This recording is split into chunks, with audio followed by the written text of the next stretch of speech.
Welcome back guys. स्वागत है आपका फिर से मेरे यूट्यूब चैनल पर। और आज हम छोटी सी टर्मिनोलॉजी जो यूज़ होती है मेंसुरेशन के अंदर उसके बारे में थोड़ा सा इंट्रोडक्शन है कि क्या क्या हम किन चीज़ों को बोलते हैं। छोटा सा टॉपिक है हमारा। इसमें हम कवर करने वाले हैं कि कर्व क्या होते हैं या प्लेन कर्व क्या होते हैं। तो सबसे पहले उसी की बात कर लेते हैं। Any symmetrical plane figured formed by lines straight और कर्व्ड इन अ प्लेन। कोई भी प्लेन में कोई भी ज्योमेट्रिकल शेप, कोई भी शेप हो सकता है। जैसे आपने कुछ शेप्स के नाम सुने होंगे, ट्रायंगल का नाम सुना होगा, सर्कल का नाम सुना होगा। वो स्ट्रेट भी हो सकता है। जो ट्रायंगल है उसमें कैसी लाइंस का प्रयोग होता है? स्ट्रेट लाइन का प्रयोग होता है। जैसे ये रेक्टेंगल है, इस रेक्टेंगल में देखिएगा आपको कैसी लाइंस मिल रही हैं? स्ट्रेट लाइंस मिल रही हैं। अब ये आपका ओवल शेप हो गया, इसमें कैसी लाइन है? आपकी कर्व्ड लाइंस हैं। अब ये देखिए, ये शेप जो आपका दिख रहा है आपको, अब ये शेप्स जो हैं इनके नाम अलग अलग होते हैं। जो रेगुलर शेप्स होते हैं उनके नाम पेंटा, हेक्सा, सेप्टा ऐसे हो जाते हैं। वो आपको बाद की बात है। अभी जो हमारा मेन टॉपिक है उसको कवर करते हैं कि प्लेन कर्व क्या होते हैं। उसमें स्ट्रेट लाइन भी हो सकती हैं या फिर कर्व लाइन भी प्रयोग हो सकते हैं, कर्व भी हम प्रयोग कर सकते हैं। देखिए यहाँ पे कुछ एग्जाम्पल्स हैं हमारे। अब इसमें देखिए आपको पहले वाला शेप जो दिख रहा है वो पूरा का पूरा स्ट्रेट लाइन से बना है। दूसरा शेप कर्व लाइन से बना है। तीसरे वाला फिर से स्ट्रेट लाइन से बना है। फोर्थ वाला आपको कुछ कर्व और कुछ स्ट्रेट लाइन के साथ दिख रहा है। फिफ्थ वाला फिर से आपको स्ट्रेट लाइन के साथ दिख रहा है। और सिक्स्थ वाला जो है आपका कर्व प्लस स्ट्रेट लाइन से बना हुआ है। ठीक है, ये हो गया आइडेंटिफिकेशन की स्ट्रेट लाइन और कर्व लाइन कौन सी थी। कर्व जो सी टाइप में या किसी भी तरह से मतलब मुड़ी होगी, बीच में से स्ट्रेट नहीं होगी, वो कर्व लाइन होगी आपकी। और जो स्ट्रेट आपको पता है सीधी लाइन जो होती है वो स्ट्रेट लाइन आपकी होगी। ठीक है, अब इसमें क्या होते हैं, अब कर्व को हम थोड़ा सा आगे डिवाइड करने वाले हैं। तो पहला तो क्लोज्ड कर्व। क्लोज्ड कर्व क्या होते हैं? Curve having the same beginning and the ending point. एक ऐसा कर्व जिसका कि बिगिनिंग पॉइंट और एंडिंग पॉइंट सेम होता है उसको हम क्या कहते हैं? Closed curve. मतलब कोई भी ऐसा शेप, अगर सिंपल भाषा में आपको बताऊं, जिस शेप की बाउंड्री में कोई भी गैप नहीं होता है, कहीं पे भी कोई भी गैप नहीं होता है, वो आपका क्या होगा? क्लोज्ड कर्व होगा। ठीक है, जैसे ये देखिए आपके सामने एक आपको पीस दिख रहा है, रेक्टेंगुलर पीस है। अब इसमें देखिए कहीं से अंदर जाने की जगह है क्या? कहीं पे गैप दिख रहा है बाउंड्री के अंदर? नहीं है। अगर बाउंड्री में कोई गैप नहीं है तो एक क्लोज्ड कर्व है। ठीक है, ये देखिए ये भी आपका एक क्लोज कर्व है। इसकी बाउंड्री में से कहीं अंदर जाने की जगह दिख रही है? नहीं है, कोई गैप नहीं है, तो ये क्लोज्ड कर्व है। ठीक है, अब सिंपल कर्व की बात करते हैं। सिंपल कर्व कौन सा होता है?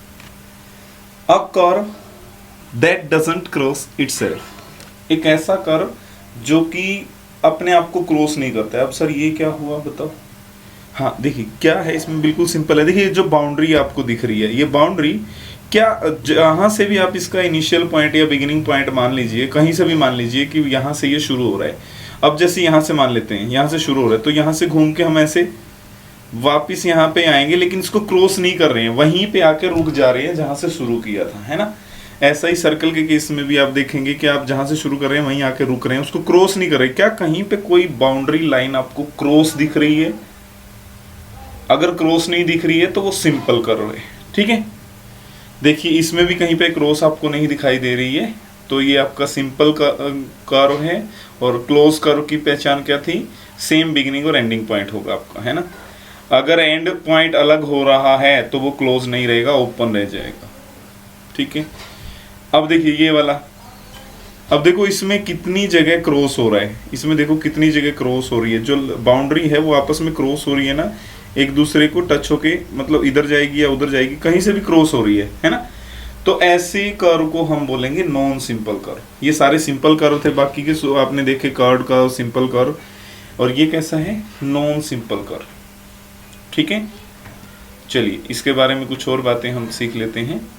अब एक कर्व हमारा देखिए, जब दोनों कर्व की प्रॉपर्टी, सिंपल कर्व और क्लोज्ड कर्व की प्रॉपर्टी अगर हम मिला दें तो उन दोनों से जो बनेगा वो सिंपल क्लोज्ड कर्व बनेगा।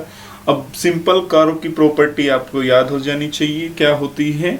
डजंट क्रॉस इटसेल्फ, ये अपने आप को क्रॉस नहीं करता है। और क्लोज्ड कर्व, इसमें क्या होता है? इनिशियल या बिगिनिंग पॉइंट जो होता है और एंडिंग पॉइंट जो होता है वो सेम होता है। और इन दोनों की प्रॉपर्टी को मिला के जो हमारे पास कर्व मिलता है, हमें उसे सिंपल क्लोज्ड कर्व कहते हैं। जैसे ये एक रेक्टेंगुलर पीस है, इसको हम सिंपल कर्व भी बोल सकते हैं।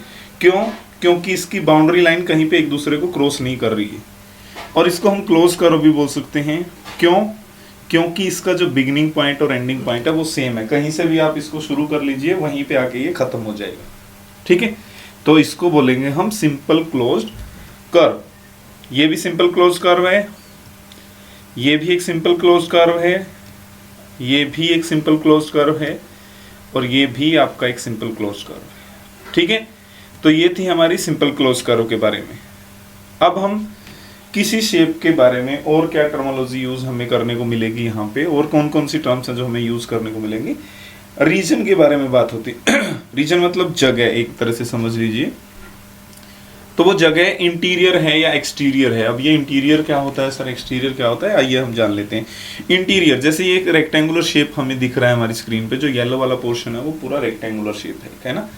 उसके अंदर जितना पार्ट येलो है, जो भी आपको येलोइश दिख रहा है उसमें, वो उसका इंटीरियर रीजन होता है। मतलब ये जो साइड है, ये साइड और ये साइड, ये साइड और ये साइड, इन चारों साइड्स के बीच में, दो लेंथ और दो ब्रेथ के बीच में जो कुछ भी हमारा एरिया इनक्लोज्ड है उसके अंदर की तरफ, वो सारा क्या होता है, इंटीरियर होता है। अब बाहर में अगर यहाँ पे बताऊं या यहाँ पे बताऊं, बाहर यहाँ पे जो ब्लैक भी दिख रहा है, ग्रे भी दिख रहा है और जो ब्लैक दिख रहा है, वो सारा हमारा क्या होता है, एक्सटीरियर रीजन होता है। एक्सटीरियर मतलब उस शेप के अंदर नहीं होना चाहिए, बाहर। एक्सटीरियर मतलब बाहर, तो बाहर का रीजन जो है हमारा, उसके लिए हम वर्ड यूज करेंगे एक्सटीरियर रीजन। ठीक है, और एक वर्ड और यूज करते हैं जो इसकी बाउंड्री है, जो ये बाउंड्री वॉल दिख रही है आपको, जहाँ पे मैंने ये आपके एरो के निशान दिए हैं, ये बाउंड्री बाहर की तरफ से, ये वाली साइड लेंथ